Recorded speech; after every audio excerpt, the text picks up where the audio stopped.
ಕೆಲ್ಸಕ್ಕೆ ಹೋಗ್ಬೇಕು ಅಂಥವ್ರು ಅಂಥವ್ರು ಇದ್ರೆ ಹಾಕಿದ್ರೆ ಬರಲಿ. ಫ್ಯಾಮಿಲಿ ಅಂದರೆ ಇಷ್ಟೇ ಅದು ಅಂಥವ್ರು ಹುಡುಗಿದ್ರೆ ಬರಲಿ. ಇದು ಇಂಡಿಪೆಂಡೆಂಟ್ ಹೌಸ್ ಅಪ್ಪ ಇದು. ಹಾಂ ಸರಿ ಮೇಡಮ್.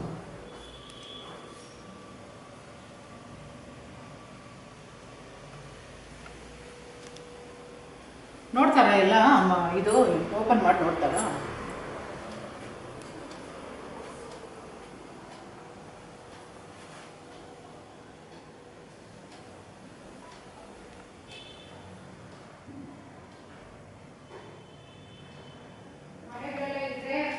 ಗಲೀಜ್ ಮಾಡ್ತಾರಪ್ಪ, ತುಂಬಾ ಕ್ಲೀನಾಗಿ ಇಟ್ಕೊಳ್ಳೋರು ಬರಲ್ಲ, ಅದಕ್ಕೆ ನಾವು ಬರಲ್ಲ.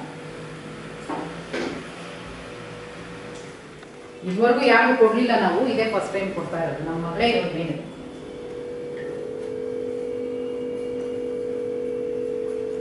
ಇದು ಬೇಕಾದರೆ ಡೈನಿಂಗ್ ಹಾಲ್ ಮಾಡ್ಕೋಬೋದು, ಹೊರಗಡೆ ಬಟ್ಟೆ ಒಣಗಾಕ್ಬೋದು.